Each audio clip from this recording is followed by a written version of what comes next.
They mocked her, they called her weak, but the night the Alpha King walked into that auction hall, fate changed its mind. The crowd laughed, the chains rattled, and an Omega with scars across her skin bowed her head in shame. But when the king's little daughter ran straight into her arms and smiled for the first time in years, everything stopped. Stay with me until the end, and I'll tell you how a rejected Omega became the Alpha King's queen. Now, let's go back to where it all began. The air smelled of metal and fear. Omegas stood in rows, wrists bound, eyes low. The crowd was loud, laughter, bargaining, cruel words. Lyra stood at the end of the line. Her hair hung loose, hiding the scars that marked her neck, scars from wolves who'd torn into her once. The auctioneer's voice boomed, Lot 27, a marked Omega, 23 years old, rejected twice. Weak wolf, scarred, but still breathing. The room erupted in laughter. Men shook their heads. Who'd want that? Throw her to the rogues. Lyra said nothing. Her wolf whimpered inside her chest, but she refused to cry. She'd already learned that tears only made them laugh harder. Then silence. A heavy presence filled the hall. Even the auctioneer's voice faltered. The double doors opened. Guards stepped aside as he entered. Tall, broad-shouldered, eyes like a storm trapped in human form, King Kyle, Alpha King of the Northern Realm. His aura alone could make lesser wolves drop to their knees. Everyone bowed, everyone except Lyra, who didn't even lift her head. Behind him walked a small girl, maybe 6 years old, holding a nanny's hand. The little princess, Arya, pale, quiet, dressed in soft white fur. Since her mother's death 2 years ago, she hadn't spoken a word. The king didn't bring her to auctions, but tonight, he had refused to leave her behind. As Kale scanned the room, his eyes held no warmth. He was here for business, not companionship, but fate had other plans. The auctioneer cleared his throat nervously. Ahem, as I was saying, Lot 27. A soft sound broke the hush. Tiny footsteps, gasps. The little princess had slipped away from her nanny and was running straight toward the scarred Omega. Guards moved, but Kale raised a hand. Everyone froze. Arya reached Lyra and stopped. The child looked up, eyes bright with innocent curiosity. Then she smiled. It was small, trembling, but real. The first smile she'd given anyone in 2 long years. Lyra didn't know what to do. Slowly, she knelt down. The princess reached forward and touched her cheek. For a second, the whole hall forgot to breathe. Even the Alpha King. Kale's boots echoed as he stepped forward. The crowd parted instantly. He stopped before the stage, his voice deep and final. "This one," he said. "How much?" The auctioneer stuttered. Your Majesty, she's not worth..." "I didn't ask for your opinion." The hall trembled with the weight of his tone. He turned to his guard. 1 million gold coins. Gasps erupted. 1 million for a scarred, rejected Omega no one wanted. The auctioneer swallowed hard. Sold to the Alpha King. Kale's gaze met Lyra's for the first time. His eyes weren't cruel, they were unreadable, but deep inside, something ancient stirred between them, a pull neither could explain. As guards removed her chains, Lyra whispered under her breath, "Why, me?" Kyle didn't answer, but when his daughter slipped her tiny hand into Lyra's again, he looked away, hiding the flicker of emotion in his eyes. The royal palace stood high in the mountains, built of dark stone and moonlight. Lyra's small chamber overlooked a frozen garden. She was told she'd serve as the child's caretaker, nothing more. The staff were polite but distant. Whispers followed her everywhere. "That's the Omega he bought? A scarred servant for a king?" She ignored them. Each morning she bathed the little princess, brushed her hair, and told her quiet stories from her past, of rivers, moonflowers, and wolves who healed instead of hunted. The child never spoke, but she listened, and sometimes Lyra caught the tiniest flicker of a smile. Late one evening, Kyle passed by the nursery. He stopped at the doorway, unseen, watching. Lyra was humming softly, Arya resting in her lap. For the first time, he saw peace on his daughter's face, and something inside his chest loosened. But instead of entering, he turned away. He wasn't ready to feel anything again. Days became weeks. Arya began to follow Lyra everywhere. When the sun rose, she'd run to her door. When the moon rose, she'd curl beside her wolf form and sleep peacefully. The staff started to notice. Even Kale's advisors whispered, "The child laughs again. It's because of her." Kale denied it, but he couldn't ignore what he saw. One night, he found Lyra alone in the garden, kneeling beside a frozen pond. Her breath made small clouds in the cold air. She looked fragile, but the moonlight revealed strength in her scars. He stepped closer. "You're awake late." She turned quickly, startled. "I couldn't sleep, my king." He studied her quietly. "Most tremble in my presence." "You don't." She smiled faintly. "I've already lived through worse." For a moment, silence stretched between them, full of something neither could name. Then Kale said softly, "Whatever they told you before, you are not weak." She blinked fast, holding back tears. By the time she looked up, he was gone, leaving only the faint scent of cedar and frost in the air. The palace had its own rhythm, quiet during the day, secrets at night. One evening, as Lyra walked past the council room, she heard voices inside. "Your Majesty," one advisor said, "the council is unsettled. You keep the Omega here without reason." "Her reason," Kyle replied evenly, "is the princess. She keeps her calm." "Still, sire, the people think you bought her to replace the royal nanny, not—" Lyra froze. "Not what?" Kale's voice hardened. "She's nothing more than that." Dismissed. The words hit like claws to the heart. She backed away, her chest tight, her wolf whimpering softly inside. So that was all she was, a servant bought out of pity. That night, she didn't go to the princess's room. She stayed in her own bed, tears wetting the pillow. In another wing, Kale stood at his balcony, jaw clenched. He hated what he'd said, but fear was easier than truth. He'd already lost one mate. He couldn't lose again. The next night, the moon turned red. The royal guards shouted. An attack. Wolves from outside the border had breached the palace walls. Lyra woke to Arya's scream. She ran barefoot through the halls. When she reached the nursery, 3 rogues had already broken in. "Stay away from her," Lyra yelled, pushing Arya behind her. A claw slashed across her back, but she didn't fall. Something inside her snapped open, a power long buried. Her eyes glowed silver. The ground pulsed. A healing light erupted from her skin, wrapping the child in protection. The rogues stumbled back, snarling, until one shouted,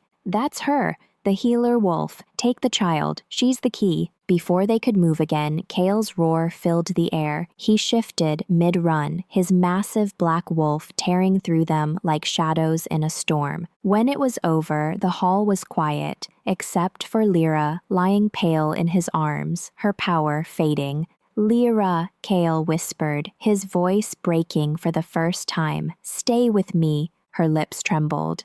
"I didn't mean to fail you." "You didn't fail," he said fiercely. "You saved us all." When Lyra opened her eyes, she was in the royal infirmary. The room smelled of herbs and moonlight. Kyle sat beside her bed, his eyes red from lack of sleep.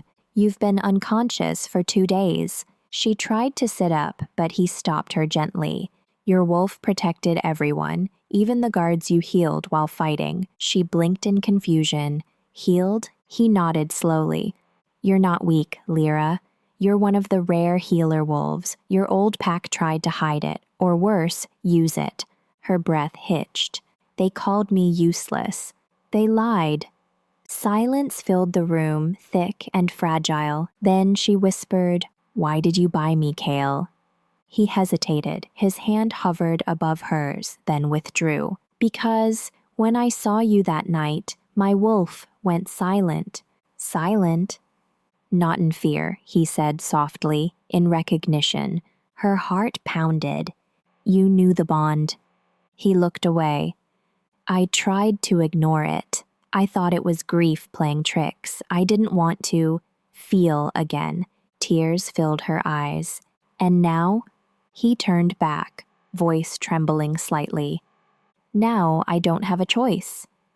Days later, Lyra was stronger, but her heart was a storm. Kyle avoided her. When they met in the halls, he kept his tone formal, but every glance burned. Arya, sensing something, began drawing pictures. 3 wolves under the moon, hand in hand. Lyra smiled sadly. Even a child could see what adults tried to deny. One night, she found Kale in the training grounds, shirtless, his body slick with sweat and fury. He was fighting shadows, or maybe himself. She whispered, "You'll break if you keep punishing yourself." He froze, turned, and in that raw, quiet second, their walls cracked. "Why do you care?" he asked harshly. "Because you saved me when no one else did." "I didn't save you," he said, stepping closer. "You saved my daughter. You saved me." Her breath caught. The air between them pulsed. "Kyle, say my name again." Kyle, his eyes glowed faintly gold, the sign of a wolf trying not to claim. He brushed a strand of hair from her face, voice low. "If I touch you now, I won't stop." "Then don't stop," she whispered. But before their lips met, Arya's faint cry echoed from down the hall, pulling them apart. They both froze, hearts racing. Kale clenched his fists. "Not yet." He walked away, but the look in his eyes said soon. A week later, the royal council demanded answers. "Your Majesty," one elder said, "it's time you take a proper Luna. The people talk." Kyle's gaze turned cold. "The people will learn silence." Lyra stood nearby, listening through the half-open door. Each word pierced her deeper. When she turned to leave, Arya ran into her arms, frightened. "It's all right," Lyra whispered, holding her close. "We'll be fine." But inside, she wasn't sure anymore. That night, she packed her few belongings. If she stayed, she'd only bring chaos. As she opened the door to leave, Kyle was standing there. "You were leaving me," he said quietly. "You said I was nothing more than a nanny." "I lied." She froze. "Then why push me away?" "Because loving me destroys everyone around me," he said, voice breaking. "First my mate, now you." "I'm not her," she whispered, "and you're not the man you were then." He stepped forward, eyes dark. "No, I'm worse, because now I can't let you go." The next full moon rose like a silver flame. The palace gathered for the lunar festival, a night when bonds were blessed or broken. Kale stood at the balcony, the mark of power glowing faintly on his neck. Lyra approached in a simple white gown, the princess holding her hand. Arya tugged her forward. "Mama," she whispered softly. Lyra gasped, and the crowd gasped with her. The child had spoken her first word in 2 years. Kyle turned, his heart shattering open. He walked to them slowly, eyes wet. "Say it again," Arya smiled. "Mama." Lyra dropped to her knees, hugging her tightly. When she looked up, Kale was in front of her, his wolf glowing gold. "There's your answer," he said softly. "The bond isn't mine alone. It's hers too." He extended his hand. "Be my Luna." Lyra hesitated only a heartbeat, then placed her hand in his. That night, the moon bathed them in silver. The pack gathered in silence. Kale's voice echoed through the courtyard. They called her weak. They called her unworthy. But she is the strength that keeps us alive. Lyra's light shimmered, silver blending with his gold, 2 auras merging. The mark of the Luna burned softly onto her skin. The crowd bowed, wolves howled, even the stars seemed to tremble. When he kissed her under the moon, the world around them felt reborn. Later that night, after the celebration, Lyra stood by the window, the little princess asleep beside her. Kyle came up behind her, wrapping his arms around her waist. "Do you regret it?" he asked quietly. "No," she whispered, "because now I finally understand." Understand what? That sometimes the moon hides its brightest stars in scars. He smiled against her neck. And sometimes the Alpha King needs saving too. She turned, kissed him softly, and whispered, "Then we save each other." Outside, the wolves howled their approval, a chorus of destiny echoing through the mountains. The scarred Omega was no longer the rejected one. She was the queen, the healer, the light that taught even the Alpha King how to love again. They called her weak, they mocked her scars, but the moon chose her, and no one can deny the moon's will, from an unwanted Omega to a mother, a healer, and a queen. The morning after their mating ceremony, Lyra wakes in the royal chambers, not as a servant, but as the Luna. Yet whispers ripple through the palace. An Omega as queen? How long before he regrets it? Kale stands beside her balcony, promising, "Let them doubt, Lyra. I'll make them kneel for you." But Destiny, as always, listens, and tests love the hardest right after the vows. A messenger arrives, a bloodied soldier kneeling before the throne. Rogues from the eastern border, they carry the mark of your old pack. Lyra's scars burn under her gown. Her past isn't done with her yet. Kale's fury ignites. They dare threaten my queen, then they'll learn what kind of alpha I am. But Lyra's healer heart trembles. She doesn't want more blood. She wants peace, even with those who hurt her. The council stirs rebellion. Some nobles refuse to bow to an Omega queen. One night, a lady of the court whispers to Lyra, "He only chose you because of his daughter, not because of love." Lyra smiles politely, but inside, her insecurities return. She wonders, if she lost her power, would he still stay? Kale senses her distance and grows cold again, not from pride, but fear of losing her to her own doubts. An ancient prophecy is revealed by the royal priestess. The blood of a healer can mend kingdoms or destroy them. Her heart's despair will decide the fate of all wolves. When the rogue Alpha kidnaps the little princess to lure Lyra out, that prophecy turns real. Lyra's powers spiral. Her body can't contain them. Kyle hunts through storms, driven by guilt and fury, and under the blood moon, she unleashes her full power, healing the land and breaking the enemy's curse, even as it nearly kills her. Kyle finds her faint, glowing under the moonlight. He drops to his knees, cradling her. "You were never weak, Lyra." "I was. Because I was afraid to love again." Her hand finds his cheek. "Then love me now while I'm still breathing." He does, kissing her as the moon heals the wounds across her body. Months later, peace returns. Lyra's power becomes legend, the queen who turned war into healing. Arya grows strong, speaking freely, running through the halls that once echoed with silence. And on the palace balcony, Kale stands behind Lyra, wrapping his arms around her waist. "You were never the Omega I bought," he whispers.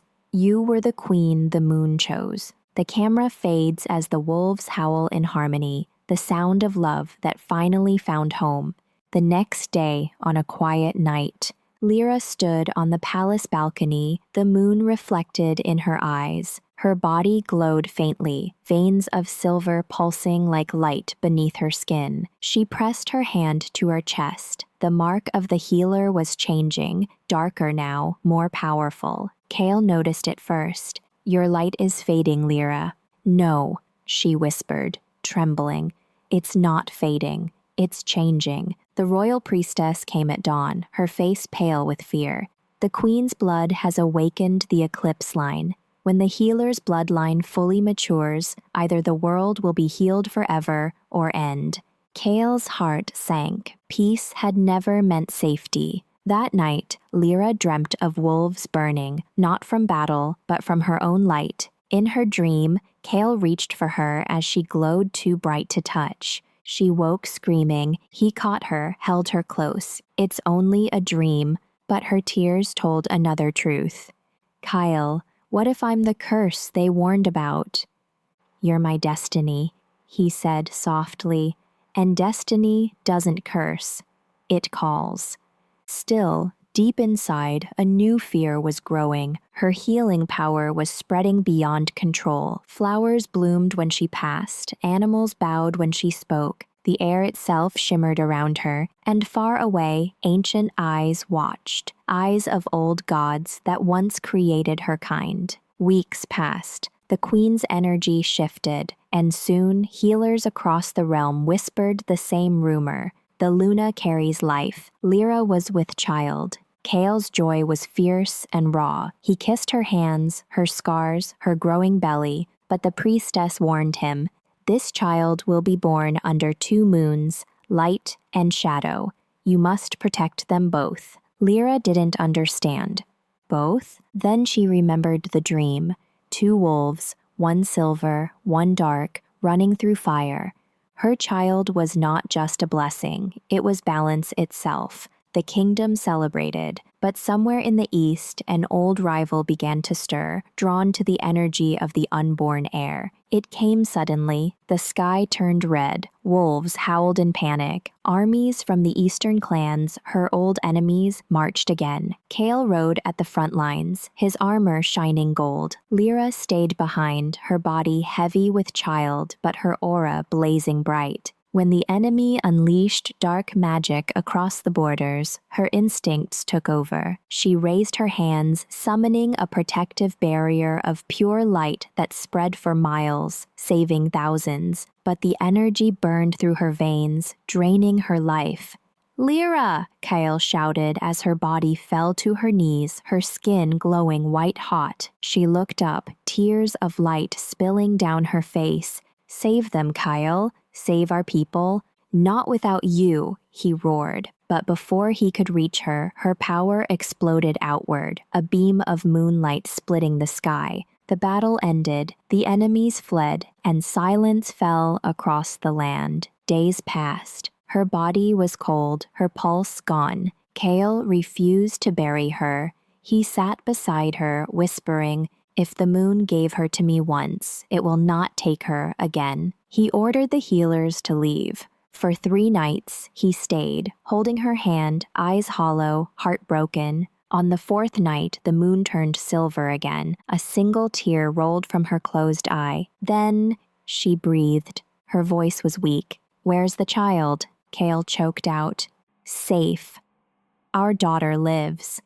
You saved her." She smiled faintly. "Then my heart can rest." "No," he said, gripping her hand. "It can live. Here. With me." And for the first time, she saw him cry. Years passed. The little princess Arya grew into a warrior of grace and heart. Her baby sister, born from the blood of the healer, carried her mother's silver eyes. The kingdom prospered, the moon always full above their land. And in the royal garden, where it all began, Kale would often find Lyra watching their daughters play. "You should rest," he would say. "I did," she'd smile. "Now I live." When the wind passed through the palace that night, the people said they could hear a whisper. "The weak Omega, who became the queen, still heals us all."